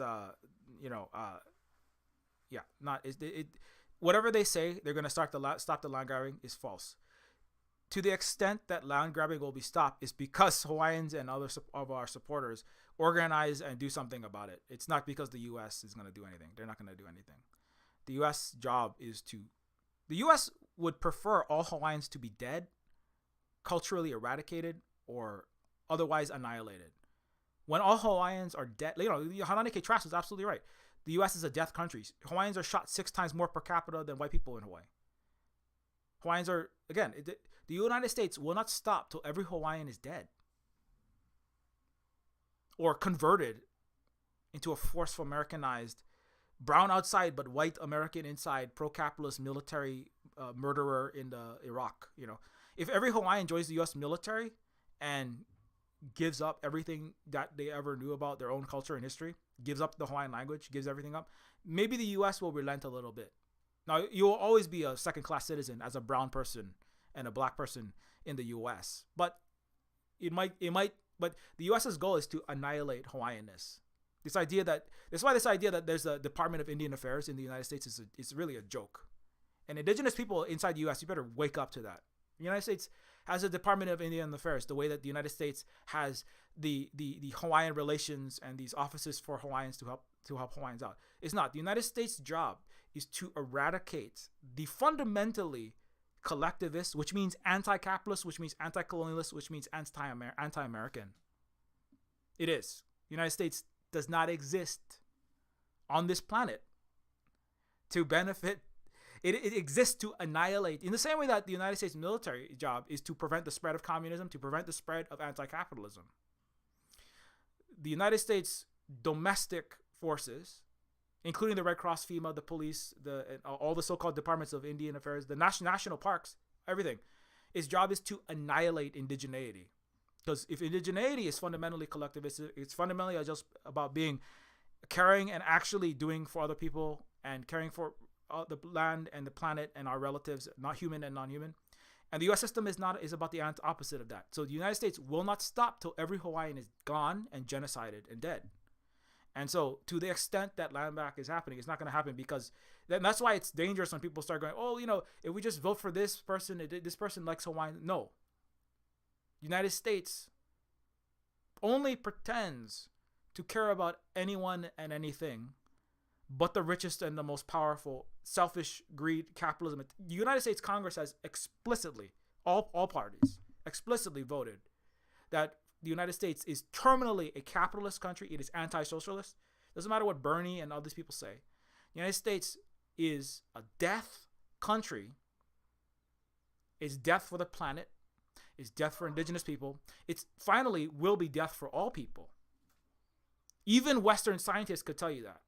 Because if the United States is fundamentally capitalist, and capitalism and the ecology of the planet Earth that sustains all life cannot coexist, it is a death country for everyone. It's indigenous people, black and brown people will feel it first. But at some point in the future, all people will die. Not just all people, everything will die. So, you know, that now I know that's like hard to hear for a lot of people because like, well, I'm an American. Well, you know, it's up to you to prove me wrong. But all I see is y'all government and a lot of y'all showing up, even talking about how you love indigenous people, and then we tell you, no, don't come here, and then you keep fucking coming here. So anyway,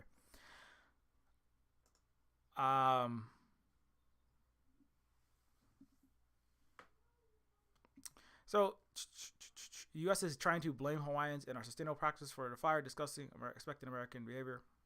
So West Maui Land Company and certain government leaders have used this as an opportunity to remove someone whose sense of kuleana aligns with the community and not corporations. So this is what the U.S. is doing. So there was somebody, the water rights. Sorry, the water commissioner was somebody who was supporting the native Hawaiian ecological sustainable farming practices, right? That keep the native grasses, that don't get set on fire in the ground, trying to restore the agriculture, restore the native plants, and restore non-capitalist, protective, ecological Hawaiian, the Hawaiian land management practices to Hawaii. And the United States, Governor Green went along with this and basically got rid of him and Governor Green is actively pushing as much water rights and land rights and power rights, or just the power altogether, into the hands of the richest and most powerful. So not just the governor, the state. It's not just the governor. It's not just the mayor. It's the United States. Its capitalist system is taking everything that Hawaiians, what little we have left, and pushing that straight into the hands of the people who burned Maui. Okay. State official refused to release water for West Maui. The reason why there was no water in the fire, there was no water in the fire hydrants to put out the fires, is because of Alexander and Baldwin, right? This is a big colonial white capitalist organization that came in the 1800s, bought up all of the water rights. There's been a long fight on Maui against the big corporations, against the big foreign developers with their giant tourist resorts that hoard the water. They funneled 40 million gallons of water per day. They've been funneling 40 million gallons of water per day by restructuring the streams in Maui to move it towards their resorts away from the historic capital of Hawaii that was Lahaina. It was a cultural, political, and they called it the Venice of the Pacific because it was such an amazing, beautiful place. Formerly the capital of the sovereign country of Hawaii, right? There was all of our artifacts, all of our history was stored there, and the U.S. occupation basically redirected all the water so it became a desert town into their capitalist American giant destructive slave plantation feudalism agriculture, and then their destructive over tourism resorts. Okay, so the fire is a direct result of a history of U.S. capitalist colonialist water grabbing from indigenous Hawaiians, and it is that grab is continuing after the fire, right? Empowered by the United States. So it's the same. Sadly, it's the same story. They are blaming the Kanaka Maoli, who has a record of fighting restoration of streams. Who's behind these misleading stories? West Maui Land Company and leaders with state government. Why are these stories being told? To blame someone for the destructive Lahaina fires. The scapegoat and excuse is to push out an effective Department of Land and Natural Resources Deputy Water Director and Native Hawaiian, a way to persuade the public to start questioning kalo farmers' water rights, pitting Native Hawaiians and community members against each other during their greatest time of need. So what the U.S. is trying to do is to try to blame Hawaiian. Kalo is that's one of our historical staple crops, right? They're trying to blame the people who are actually trying. This is like, I don't know what is this. This is like trying to blame the indigenous people who have the, restorative, historically for thousands of years kept a pristine, green, flourishing, ecosystem while also feeding and providing medicine and housing to everybody, right? It's the people who are trying to restore historical indigenous agriculture, right, that are the solution to the fires themselves, among other things, right? The U.S. is actively trying to blame indigenous farmers for the fires, to get the community to attack them, and in all the chaos, give the biggest corporations who caused all the problems, right, all the land and all the water they possibly can. It is you know what I'm saying? So this should all go on Josh Green. This is all him. So whenever he says he cares about Hawaiians, Josh Green hates Hawaiians. Apparently he's married to a Hawaiian lady. How the fuck can you be married to this guy? But again, there's plenty sellout Hawaiians, unfortunately, sadly, for whatever reason. If you're a Hawaiian and you're in the U.S. military, what's wrong with you? Why are you going around colonizing other people for the country that genocided and colonized you, right? And why are you killing people around the world? So there are people, sadly, that will do that. There are people who work that are sadly of Hawaiian descent that work in the U.S.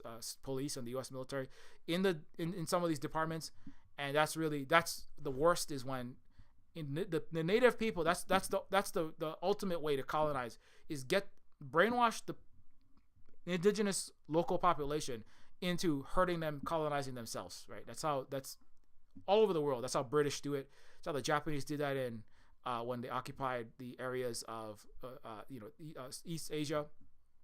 That's how the Americans do it all over the world, right? That's what they do in Africa, right? Try to buy off some puppets who will sell out all their people for some millions of dollars, right? In Niger, in ECOWAS, right? And then when the puppet gets his ass kicked out, right? Like, for example, by the in Burkina Faso and in Mali, by a revolution. It's not really a coup. It's really like a revolution, right? A people's revolution that changes the structure away from an imperialist puppet. But so in Hawaii, we have sadly many of these that work for these organizations, so that makes it really hard. It makes it harder for all of us to try to organize, and the U.S. only feeds into that, right? When you go to a U.S. school, public, private, or charter, it's just brainwashing school. In Hawaii, it's the worst. They teach you nothing. All the stuff I try to teach on the streams and on my social media and everywhere else that I can, and even in the games that I try my best to, all of that is absolutely everything that it teaches. The absolute opposite, the brainwashing and conditioning and lies. It's in the. I went to a $20,000 a year private Ivy League feeder school, and that all it did was brainwash me. I didn't learn anything true in that. I learned how to read, write, and math. Be a good bullshit artist and possibly a high frequency trading algorithm programmer for Goldman Sachs, or some kind of a Human Rights Watch, or Associated Press or New York Times journalist. But other than that, they don't teach you. But that's not anything true. That's how to be a liberal imperial ghoul. That's not how to think. I had to learn that elsewhere. I had Vietnamese educators have to teach me how to think, and also fellow Hawaiian and indigenous and black and people of color. But the point is that this fight to try to deal with the wildfires, to try to deal with the land grabs, to try to deal with the power grabs, is all being, whatever you're hearing, Hawaii is the fire is only accelerating the rate at which colonial capitalism is destroying and grabbing up everything they possibly can. Okay, it's shock doctrine again, like I said earlier. Now, to the extent that they succeed at doing it, is the extent to which the people of Hawaii, led by Native Hawaiians, will organize against this process. So, we're in a fight. It's a real fight. Anyone that's been in the meetings with the state, they know that. The state of Hawaii is just saying, fuck you, Hawaiians. We're going to give the richest people in the world, the billionaires, are going to take more Hawaii. They're actively, people, like, they're saying, oh my God, they said there's going to be a moratorium when rich foreign developers are offering cash for the Lahaina properties. No, the U.S., there's no moratorium. There's no lies. The U.S. government is just auctioning off Lahaina to the highest bidder. Lahaina, if the U.S. government and the U.S. corporations and international capital get what they want, Lahaina will be a American Disneyland with nothing to do with Hawaii. It will be like Waikiki 2.0 down there, if they can get away with what they want to do. All Hawaiians will be annihilated. All the Hawaiians will be pushed out to Nevada or somewhere else. Ideally, the U.S. will just kill all the Hawaiians. That's what the U.S. wishes. It could just murder all the Hawaiians. I'll be 100 with you. The United States, there was some talk about the U.S. military just shooting the Hawaiians on Mauna Kea. That's why they brought the U.S. military. They brought B-52 bombers, B-52A Stratofortresses. They had thousands of U.S. military. They had LRAD sound cannons. There were sections of the U.S. government that said we should just massacre the Hawaiians, and then would turn Hawaii into a new Palestine. We turn Hawaii into Iraq.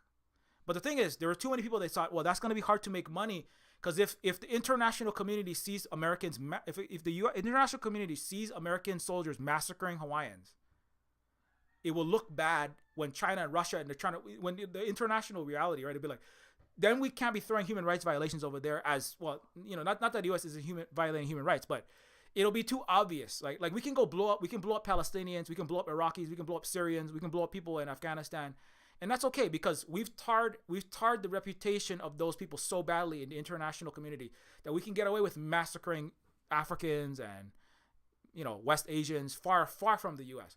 But Hawaii is really close to some white rich kids like Larry Ellison and Bill Gates and Oprah's kids visit Hawaii, so we can't just be gunning them all down.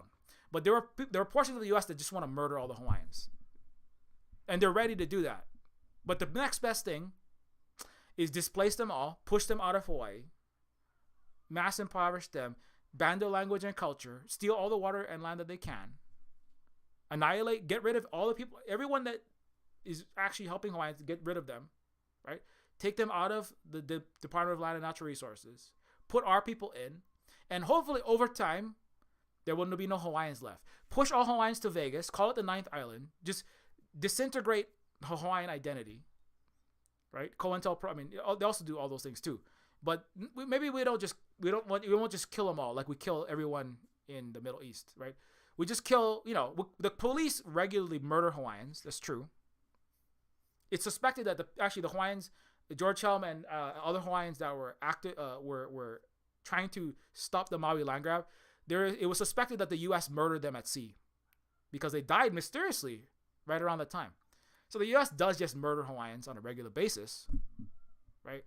Hawaii's per capita has the most police shootings in the United States. Per capita, and the differential between people of color and white people being shot is the worst in the United States. So the U.S. is constantly murdering Hawaiians with the police, especially the ones that are doing the most active work. They're putting us in prison. We're the most incarcerated. Black people are 2.5 times more likely to go to prison. Hawaiians are 4 times more likely to go to prison.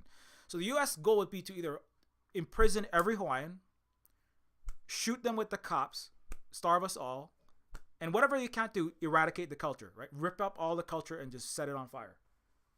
So that's what the U.S. is trying to do. So, and if you're Hawaiian, you have to know that. If you're anyone, you should know that. But if you're Hawaiian, you better fucking know that by now.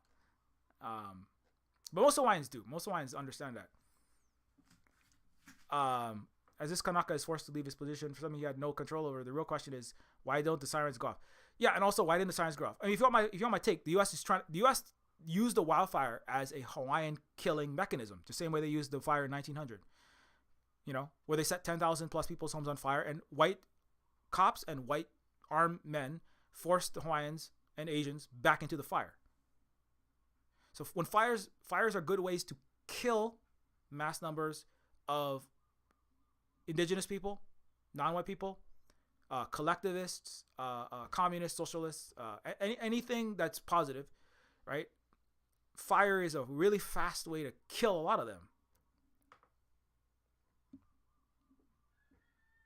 And if you want to know more about that, the news made sure that the DLNR Deputy Director for Water Resource Management was a Native Hawaiian cultural practitioner before raking his water advocate over the coals. Anyways, there's a lot more about this. Obviously I'm being very direct with this, but here's a video of this is what the U.S. is doing. Okay. Long term,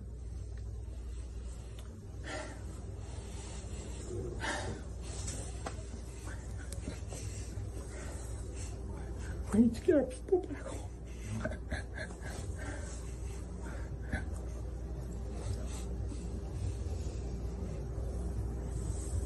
I just came from a meeting run by the governor. All these developers were talking about forget the permit process. We're going to build homes, not in Lahaina, and make these homes available. You know what the truth of that is? They're like fast track their development. And they're not fucking helping the people over here. There was not one conversation in this meeting about the people. Every conversation that was had, every developer that came up there and talked about what they could offer was about getting rid of the permits so that they can steal water from our streams, they can fucking fast track westernization development, and forget about the culture and place. That's gonna be our hardest journey in this long road to recovery. So that anyway, that's somebody who was directly, like basically that's what I just said, right? The United States, the governor, right, the so-called governor that we're gonna stop anyone from displacing Hawaiians. No, the governor is using the fires to speed up, with no permits, no process, to speed up the rate at which fast track the rate at which all of Maui turns into an American theme park, super rich resort land, right? They just want to do Waikiki 2.0 all over the island, right? Or just do as much westernized capitalist development they possibly can. Take all the water rights and give it into all these same parties. Okay, so this is also what's happening. The U.S. government is evicting us Hawaiians even before they have received aid. Took time to write an eviction notice. I knew there was evil in this world. I knew there was hateful people in this world. I knew there was people walking around here that they're not people, like I said, on the other. But Jesus Christ. It takes more. That's a whole group of people that would have to get to do that. The landlord had to go to the court, file the petition, and then manage to get that shit done in under a fucking week. And we can't get aid. We can't get the stuff we need. We're getting pushed back by some fucking bureaucracy and bullshit. But you can fucking evict somebody. So, what was happening here is while people displaced in Lahaina, which are again mostly Hawaiians, while the people in Lahaina were being displaced, no aid was getting to them, right? Again, FEMA, Red Cross, not doing any, giving nothing out, hoarding it all, keeping them displaced. While the people were displaced by the fires, people were getting evicted in Lahaina. So, it is a whole nother level of cruelty. But that's that's who runs the U.S. That's just the U.S. That's the U.S. That's the Hawaii state government. I used to work in Honolulu. Honolulu is like one of the worst. It's like the most American place. It's in many ways, like I said, it's worse than New York. It's worse than D.C. in some ways, because it has the facade of being like, oh, it's the happiest place on earth. It's Hawaii. It's we all just love everybody here. It has this completely unjust. Not to say that Hawaii isn't great, but like people don't even recognize, like it's one of the best hidden secrets how absolutely corrupt it is, right? I'm gonna run out of words and to use before I try to even get to describe it, but it is like, yeah. So again, Hawaii is the worst in the so-called U.S. in every statistic in terms of inequality. Yet people still believe it is like, oh, it's the happiest place ever, and Americans just love it and they care about Hawaiians. And when I fly there, it's like, like obviously there are worse places to be, like in absolute sense. Like I said, if you're in many global South places, it's way worse. But in terms of like what people think about Hawaii compared to its reality, it's I can't even think of a place that's a more stark.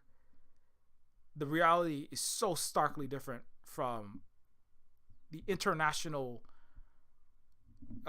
understanding of it.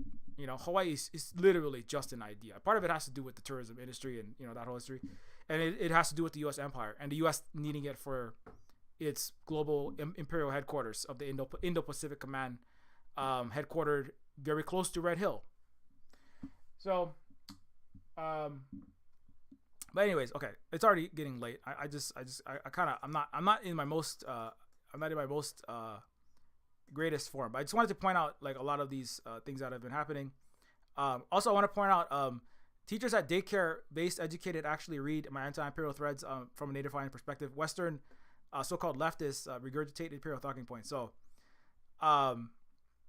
you know, that's one of the people that unfortunately are still out there. And let me just in case you don't read through this, just real quick, in case you don't know, Hawaii is a Disneyland-like resort built over our indigenous communities and ancestors' graves, made to do bastardizations of our sacred dances and sexy feather headdresses, and entertain rich tourists for starvation wages, 12 hours a day, 7 days a week, drinking jet fuel poisoned water. This is us getting poisoned by the U.S. military that I've mentioned several times. This is the U.S. what it does, right? Again, if you know, I have other threads that have the receipts for every single one of these things, but the U.S. has the highest police killings rate, disproportionately Pacific Islander. It is the most economically unequal place in the United States, worse than D.C., L.A., and New York by far. School to prison pipeline, Hawaii is the highest rate of rounding up children from school and throwing them in prison. The U.S. banned Hawaiian language or culture, highest rate of incarceration in the U.S., 4 times. Native Hawaiians and Pacific Islanders are incarcerated in prison 4 times the rate of white people. Black people are incarcerated 2.5 times the rate. Hawaii has the lowest, Native Hawaiians have the lowest healthy life expectancy, and our children are targeted for U.S. child removal to prevent parents from passing Hawaiian language, history, and culture and lifeways to the next generation at the highest rate. So everything, you know, I was just kind of flowing, but everything I said about the genocide and the killing of Hawaiians, absolutely, you can go look that up. Don't look it up on Google, because Google doesn't always give you the best results. But I have taken much time to try to look at independent researchers and international researchers, and it takes a long time to find out this stuff. It really sucks. I wish it was easier. The richest men on earth own most of Hawaii, while most of us don't own a single acre of our U.S. illegally occupied home. I already kind of talked about that, so let me skip forward. In case you, if you'd like to support us for the education that we do, and all the other work, and including, we are planting native grasses and native plants and pluricrop agriculture as part of partially, you know, it's just a restorative agriculture, restoring native indigenous ecosystems, and also as a hedge against fire, which indigenous agriculture is, and indigenous land management is.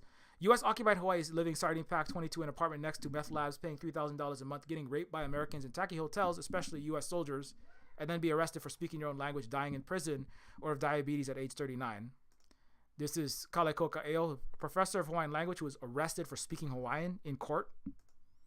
This is a Hawaiian girl who, as of now, still has not had justice. She was punished for speaking Hawaiian in a public school in Hawaii. One of thousands of children that continually are punished for speaking Hawaiian in schools.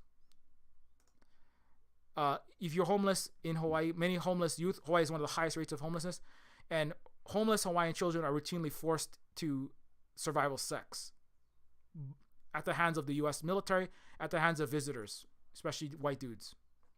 And pastors and priests also pastors and priests like committing sexual abuse of children, as we see on a daily basis. Hawaii had the highest literacy rate in the world's first universal healthcare, renewable hydropowered cities, near zero homelessness, actual racial equality, and the U.S. invaded, destroyed our system, banned our language and culture, and turned us into a slave plantation under the U.S. imperial occupation. So this is the U.S. Boston showing up, overthrowing our country. This was a petition by 95+% of Hawaii's people against annexation. The U.S. anti-democratically, forcefully occupied Hawaii. This was Hawaii prior to the U.S. coup, with the highest literacy rate, 98%, universal healthcare, electric lights before the White House, mass affordable transit, industrialization, virtually no homelessness, and full racial equality. As I said, Hawaii was renewable powered with turbines,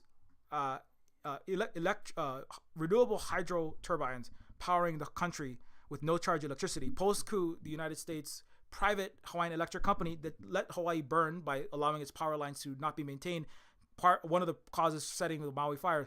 Hawaiian Electric Company was white capitalist oligarchs who denationalized and privatized all of the Hawaiian renewable waterfall power, turned that all into dirty fossil fuel power, and charged everyone the most.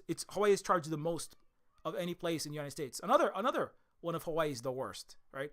The U.S. occupation of Hawaii company charges by far the most for electricity of any place in the United States. When we had free renewable electricity before the coup. That's just one of the ways. Anyways, this is what the U.S. did. Hawaii's sugar plantation run by white oligarchs. The sugar plantation oligarchs destroyed all the native ecology, replaced it with cash crops under plantation feudalism, and replaced the developing class in Hawaiian national consciousness with strictly ethnic consciousness while trying to enforce Anglo-American values, minus the so-called democratic ones. The plantation owners allowed different cultural groups to be organized in the plantation that would later be used against unions. So Hawaii didn't have racism before the United States. When U.S. arrived, they installed racism, divided the plantations into strictly managed ethnic groups, insinuated racist ideas between the Filipinos and the Japanese and Hawaiians and Chinese and Filipinos, in order to break up the class consciousness, break up the anti-capitalist, anti-plantation consciousness, and maintain power by dividing. It's very important. Racism is not inherent to the whole planet, and it doesn't just people just sometimes don't like people because they look different. No, racism is a system installed and is maintained in particular to maintain unjust power structures of the elite so they can stop the consciousness and organization of the workers to take power back and install actual equality.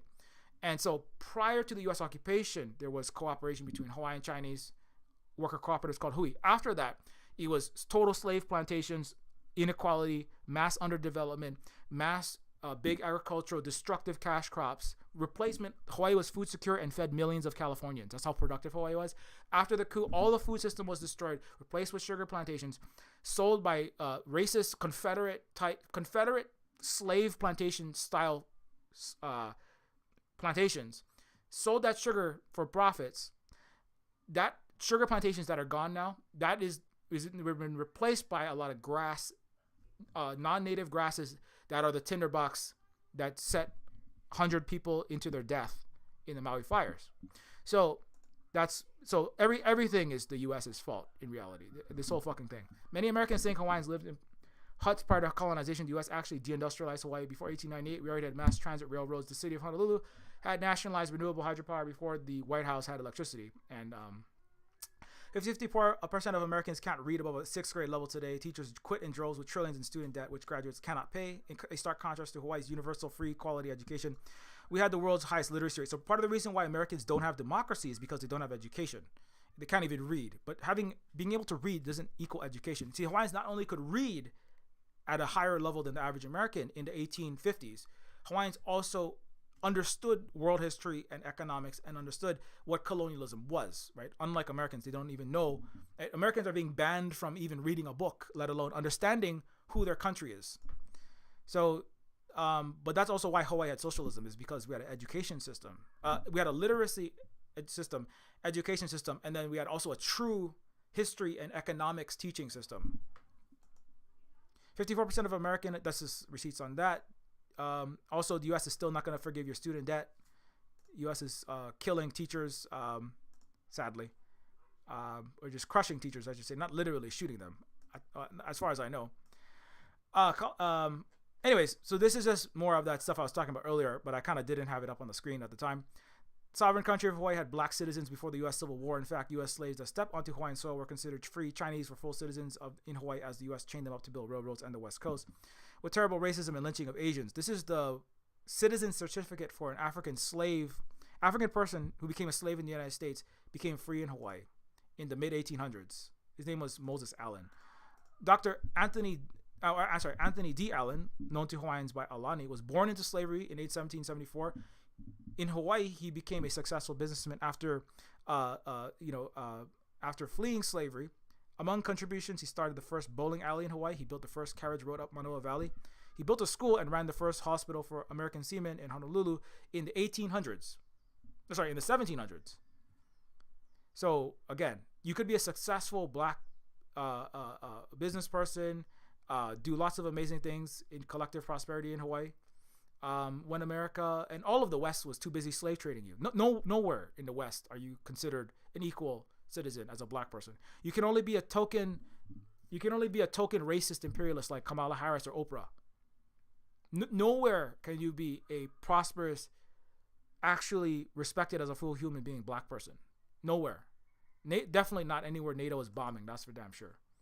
An example of actual racial equality, democracy, existing socialism without racial hatred, greater technological advancement, and a person of color nature. It put the U.S., the West, and Europe to shame, blew the white man's burden out of the water, which is why the U.S. illegally crushed Hawaii. And yeah, so anyways, but I've been through this thread before, but I thought I'll just throw this up on the screen because in case somebody's like, Silver Spook, you just made all that up. There's no way that Hawaiians could be treated so terribly. There's no way that Hawaii was a great place. America saved Hawaii. Absolutely not. It's actually worse because not only did America crush Hawaii, America crushed the world by not copying Hawaii. If the United States had copied Hawaii's system, right, and had a renewable, ecological, socialist, anti-racist America, if America had just copied Hawaii's system, the world would be such a great place. But instead, the U.S. took the most advanced place in the world and destroyed it. So that's actually the worst. Not even just for Hawaiians, but for the world. But that's what the U.S. does. That's what the West does. They take places that are doing well and actually doing good in the world, and then they try to strangle it out of them. So that's the end of that. I gotta go because I gotta stream again later. And if you would like to support us, don't forget you can support us by buying us a Ko-Fi, becoming a Patreon at patreon.com/Neofeud. And you can also support us by getting games such as Neofeud, which is this is a cyberpunk adventure game. It is not specific. It is actually about Hawaii, but it's reflected through the lens of science fiction, and it's a science fiction and comedy. There's a lot of satire and comedy, but it's also a very serious game. And Neofeud is a game that I took 2.5 years to write, program, design, and animate, and as a one-person developer. And yeah, if you want to get that, it is on Steam. It's also on itch.io, which you can get for Windows, Mac, and Linux on itch. You can also get Decolonators, which is a game about kicking capitalist colonizer butts out of your country under a U.S. occupation. So again, Decolonators is a game about another pathway to actual democracy. Now it was directly fought in a war that the U.S. started. It's called the Vietnam War, and so this is a game where you play the other side. You play the land back side of the Vietnam War. And so there's also Indigestar, where which is a game set between Neofeud 1 and Neofeud 2, and it is also a game that where you prevent empires from eradicating and plundering your land, or try your best to heal the land, prevent erasure of your native language and culture, and confront those invaders. So this is a game. This is a science fictional game, but it's really about the Hawaiian experience. Again, reflected through science fiction, because that's just the genre I like to work in a lot. Woman is a book by Holly that's about being raised as a right-wing evangelical Protestant Christian, and critiquing that culture through a book that is written from the perspective of Mary from the Bible. And you can get that book for free, and you can support us also with a donation when you get it. You can also follow at Silverspool Games at I didn't even post this. Well, you can follow at Silverspool Games at mastodon.social, at Silverspool Games at octodon.social on Twitter. You can also follow at Silverspook Guy. On Mastodon. On Twitter, you can follow at Silverspook Guy and at Silverspook Games for the games related stuff.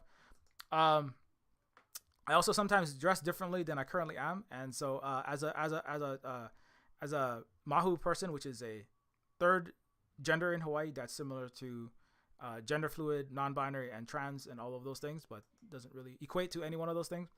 But you can also follow Silverspook Glams for more of those pictures when I'm just doing strictly political things, although everything I do is not necessarily existing as a non-straight cis person, existing as an indigenous person, existing as a trans person is political. Although actually existing as a cis-straight person is also political, but in a right-wing way a lot of the time. So consider following also Silver Spook Glams, and also you can follow Silver Spook Guy, like I said, and Terminus C is an account for Terminus Cyberstar. That is another 3D cyberpunk RPG that I am working on as a content director, and this game is coming out sometime in the near future. So if you want to follow those types of games, then you can follow that. Join the Discord if you want to join that, and also follow Holly, of course. Oh shit, I think I spelled that wrong. Holly at the Tech Fairy is poet, educator, moderator here, married to myself, producer and manager with K Nix, is also a parent caregiver here at the Silver Spook Cooperative. And it's K Nix is the Twitch stream, music and variety show that Holly works on. And so do follow Holly and learn some important things. And Holly has all the receipts, and thanks Holly for sharing and getting all the links and information out there all the time, including during the streams. And thanks to all the people who have supported us on Patreon. Massively appreciated. And I'm actually kind of I'm pretty far behind, so I should probably end the stream now. Also, hey, what's up, Della? Thanks for dropping in there. Also, thanks everybody for watching. And we'll be back sometime in the afternoon, in an hour or two, on Twitch. And so aloha, and don't I was gonna say keep your indigenous and grasses and other plants and agriculture in your area, and help to restore it, because only that can prevent massive